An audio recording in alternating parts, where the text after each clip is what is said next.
Hello there. I am coming to you from the Galley, aka the kitchen, and I'm going to share with you today the one of my favorite recipes having while we're underway, because you know, it's always good to be prepared before you get going for the day to make sure you have something to eat and you're not just eating peanuts like we usually do.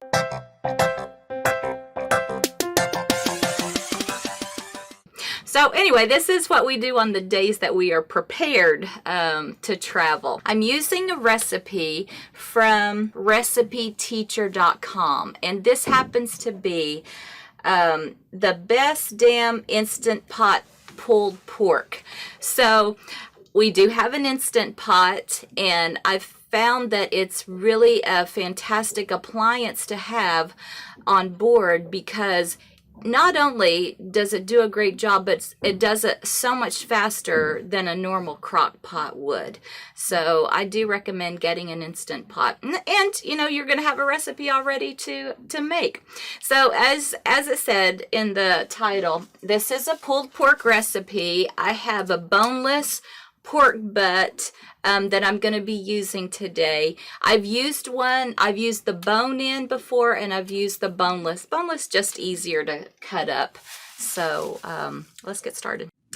Okay, for this recipe, you're going to need a 4-pound pork butt. Now this one is 3.87. It's close enough. And then you're going to need there's dry ingredients and then there's wet ingredients. So let's cover the dry ingredients first. With the dry, we're going to make a rub, put it on the pork pieces, and then start cooking it with that. So really delicious. Here's the dry rub.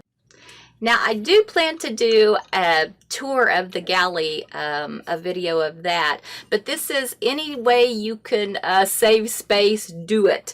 So these I got at Walmart, stacking measuring spoons, and they are very handy to have.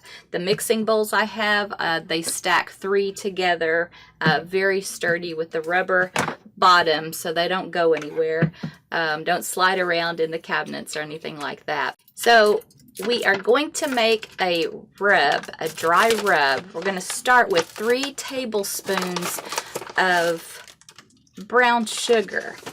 Now, when I cook, I try to keep the sugar and the carbs to a minimum, because we get enough of that whenever we go out to eat, you know, on land. So this brown sugar that I'm using is actually a brown sugar substitute. It's from Swerve. I ordered it on Amazon. If you don't care about sugar, use regular brown sugar. It calls for light, but use whatever you want to. Next, we're going to be doing 2 teaspoons of salt. Now, I use pink Himalayan salt, but you can certainly use anything you want. So I'm going to stick in 2 teaspoons of that. Hey, I switched the camera over so you can see what I'm actually doing here. So that's the 3 tablespoons of brown sugar and then 2 teaspoons of salt. Next, I'm going to go 1 teaspoon of ground mustard. And what I like to do, see, that's why I like these, because I used the salt on this end, and now without washing it again, I can use the other end for the ground mustard. 1 teaspoon of that. And then I do need 1 teaspoon of black pepper. So I'm going to stick the salt in that. 1 teaspoon of black pepper there. And then 1 teaspoon of onion powder. I don't know if you can see. Yeah, sure you can. Okay, so I have my spice rack here on the counter, because, you know, I like to pretend like I'm in a real home. This is a very small kitchen, and so I just try to, you know, put some things in there to make me feel like I'm back in my kitchen in Texas. But having this stuff on the counter and also on a boat, this is onion powder, and you see I'm having to scrape it because it has tried to harden up on me there. So now that I've done that, I need 1 teaspoon of onion powder. Ooh, yeah, get in there. Next is 1 teaspoon of paprika. Now, I don't have real paprika. Don't really care for it. It's too bland for me. So this is a pulled pork, so I'm going to use smoked paprika and put in 1 teaspoon of that.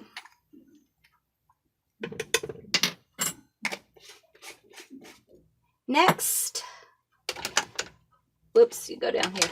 Next, I am going to be putting in garlic powder.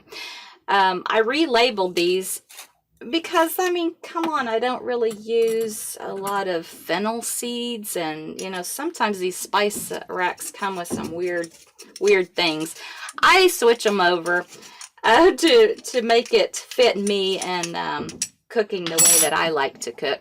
So I'm gonna, oh, it says a 1/2 teaspoon, so let me grab that over here. 1/2 teaspoon of garlic powder. I've never made this recipe talking at the same time. It's kind of weird. But anyway, I'm glad you're doing this with me. Next, cayenne pepper. Oh, come on, get on there. Cayenne pepper I do not have, so I do have some chili powder. I'm gonna stick some of that in, but just a little bit, 1/4 teaspoon. Okay, and then that is all of the dry ingredients.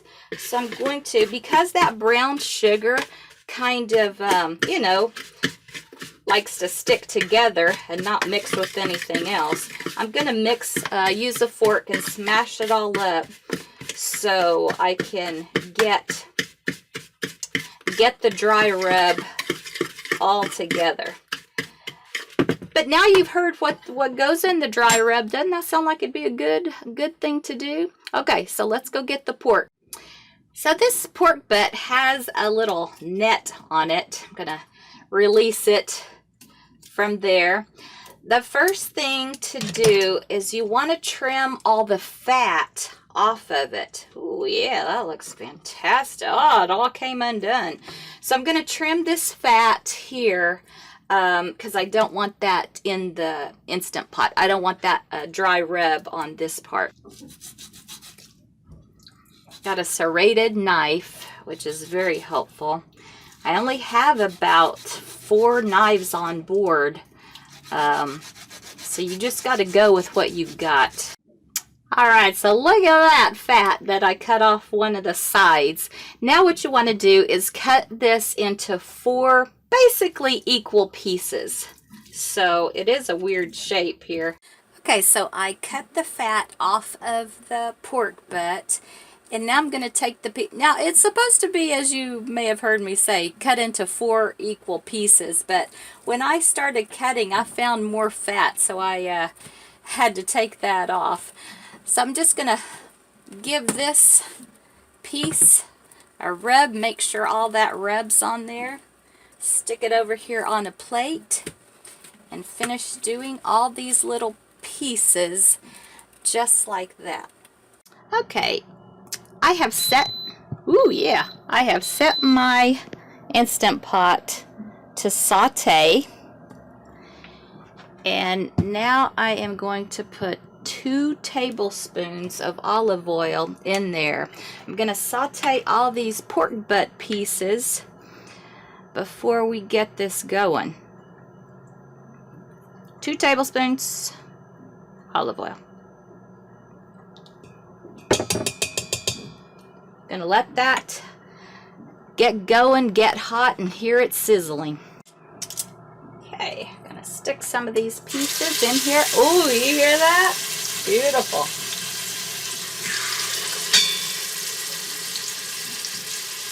Long one there.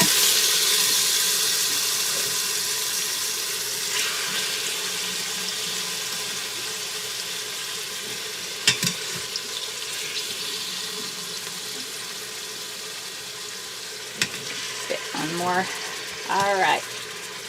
Gonna let them go for a few minutes, so I can sear all the sides. Ah, beautiful. Okay, so I'm just finishing up sauteing all these pieces.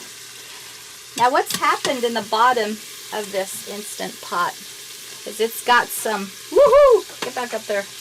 It's got some, you know, pieces of the rub, some pieces of the meat. I'm going to put a half a cup. Oh yeah, half a cup in there. Use this wood, that's chicken broth that I am using. You could use water, I guess, but the recipe calls for chicken broth. I'll link to the real recipe so you can make it his way or my way. It doesn't even matter. It's all good. So I am deglazing the bottom. Let me turn this off here. I turn the Instant Pot off from the saute setting. I'm using this wooden spoon. I am breaking up all those pieces that are stuck to the bottom. I'm getting them off of the bottom. So I've got a little sauce going on there.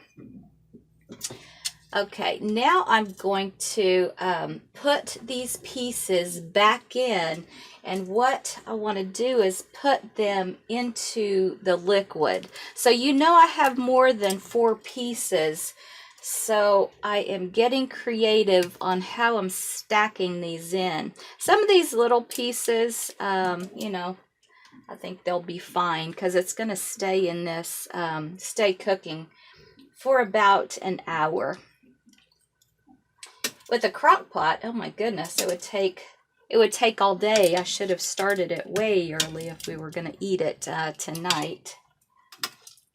But it's almost lunchtime, and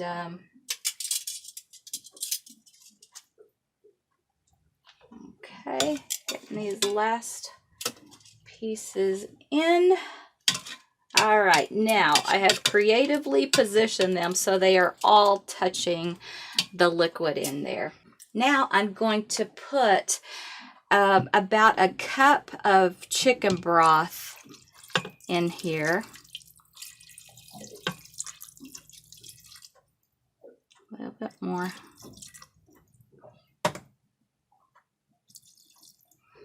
And then I'm going to put a tablespoon of Worcestershire sauce. Whoops, I hadn't opened the Worcestershire sauce yet, and please don't write below that I'm saying that word wrong. I don't even know how to say it. It's complicated.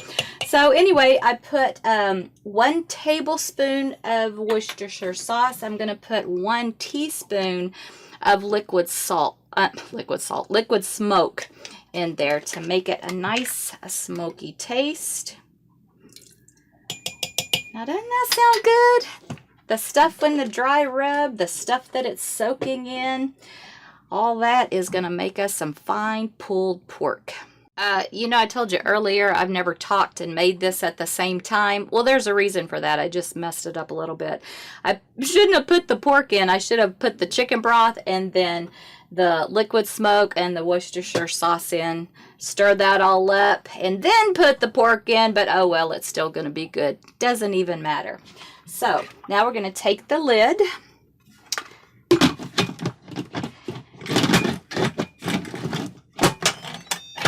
Get that on? Did you hear that beautiful sound? Yes, and so we know the lid is secure once we heard that that nice musical interlude.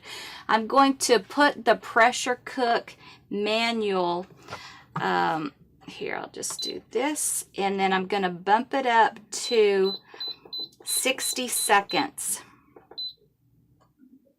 There we go. 60 seconds, 60 minutes. Now what's going to happen is that it doesn't take 60 minutes for this to, here, let me show you that. All right, so I did the pressure cook and I set it for an hour. And now it's ready to do its thing. It doesn't take 60 minutes for this pork, even if you do it correctly and you have it in 4 equal parts. Well, it doesn't for me. So what it does is it will cook, and it might say burnt on the, where it said on right now, it might say burnt, but I love the burnt pieces. Now, if you don't like the burnt pieces, I suggest you back it down to 50 minutes or, you know, to test that out. But I like the burnt pieces. And Sam will always say, every time I've made this, Rev, the pork's burning, but I like it burnt. So anyway, that's just me. I hope this was a helpful recipe. We'll be right back after it's cooked so you can see if it's something that you like to make. Okay, so it does take a while for the pressure to build up inside the machine. I wanted to show you that I did turn it because this is where the steam comes out, and I do not want it destroying my my wooden cabinet. So I usually turn the spout around so it's just going up into the air rather than doing any damage to my cabinets. Yeah, so I got busy doing something and forgot about this. Although it does smell pretty good, it's kind of hard to forget. It's been on low for 40 minutes, so that means it's already cooked an hour. I think this must have been fattier meat or something. I don't know, but or maybe I put too much of that chicken stock in there. But that's what it looks like. I'm going to pull it out, put it in this mixing bowl that I did the dry rub in earlier, and let's start shredding it. It is really a shame that you cannot smell what's going on right now in here. I'm going to take these pieces out.